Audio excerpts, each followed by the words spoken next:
Hey, what's going on, guys? Welcome back to another video. So yesterday we did two videos. We did a double upload, and unfortunately one of those videos got hit, man. I can make a video going into that if you guys really want to know what happened, the behind the scenes of 40 days and 40 nights. Man, they really don't want me to talk about old Uber girl, man. It's like they gotta connect. They coming for Big Rob's head. Come on, Big Rob just won his coin, baby. But it's all good.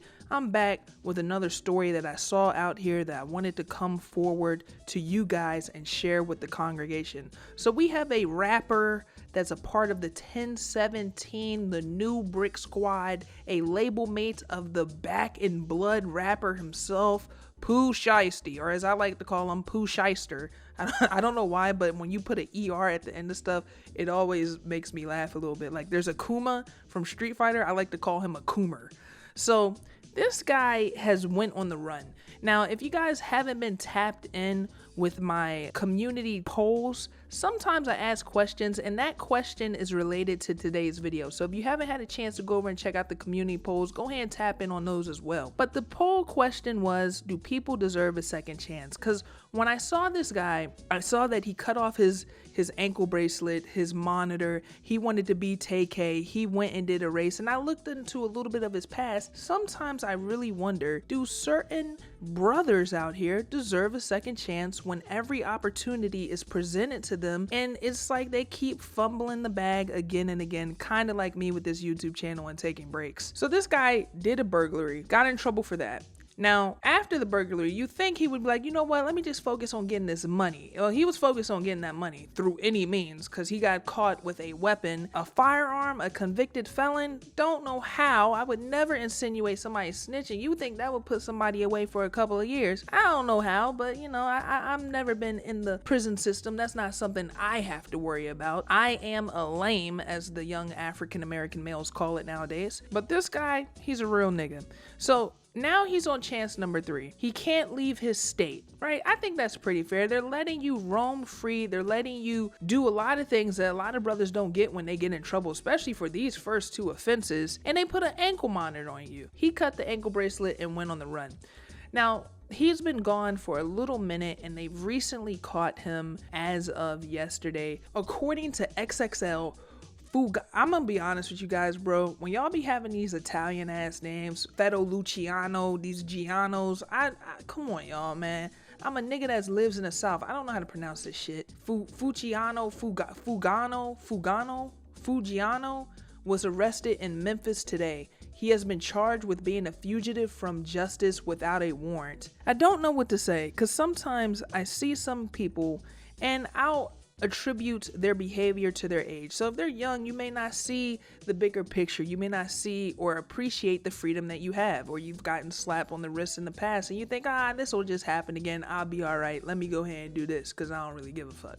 AKA what TK was on. I think if TK knew that him cutting that ankle bracelet and how this whole case would have planned out, I don't think he would have ever cut that ankle bracelet to begin with. I think he would have sat in the house, chilled out, and said, hey, let me enjoy the freedom that I do have. This guy's 27 years old, okay? He's 2 years younger than me. You would think that at this point we have enough sense, we would have enough dignity, we would have enough foresight to understand that we've been given a couple chances. Who wants, I'm almost convinced that these brothers out here are addicted to jail. I might say, and I'm not going to accuse anybody of being a homosexual, but I feel like these niggas are addicted to dick. Because why would you want to be in a prison system or be in a cell of any sort where you're around people that may be jealous of the opportunity you have? Look at the stack of money that this guy is holding, and the chains and the diamonds in his teeth. We know that his DMs is probably popping with some of these Instagram thoughts out here. Why would you want to give that up? All to look cool for little Rodney from 5th Ward, Texas. Explain that to me. I don't know. You know, again, I try to look at this from the ground up. No. I try to look at this, from the top down. I try to see the bigger picture. And I be looking at my brothers out here sometimes, and they don't see the bigger picture. And when I see that they cannot see the bigger picture, or they will not see the bigger picture, sometimes I wonder, do they deserve second or third chances? Maybe if you take the opportunity away from them and they sit down for a long enough time, then it will slowly click. But then if you listen to my last video before I had to take it down, I kind of feel like, again, once you're locked in at a certain age and that's just who you are, that's just who you are, and there's nothing you can really do about that.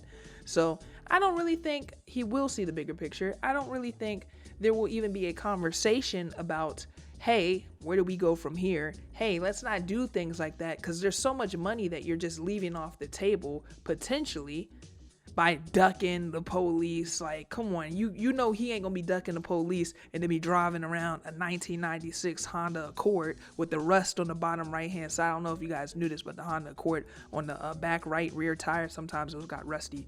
But he's not gonna be moving around in this. He gonna be moving around in something nice. He gonna be dripped out. So it's like, you gonna cut it. It's the most, I don't even know what to call this. Like, it's a level of one player mode that I may not be privy to. I may not have that version of the game. This is like a fighting game that has released in Japan, and we gotta wait for it to come over to America for another 8 to 10 months. I just don't understand it. So I always bring the things that I don't understand to you, the audience, so you guys can help me out. Maybe somebody can have an explanation that's like, you know what, Rob? I've looked deep into the nigga mind, and I have an answer for you, just right in the center of the cerebellum.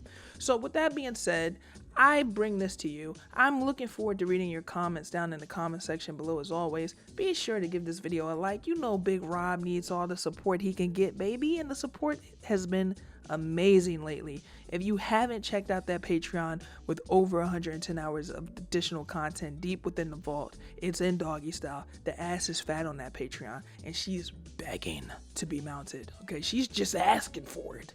So that being said, I'm gonna catch you guys on the next one. Everybody have a great day, and I will talk to you guys soon.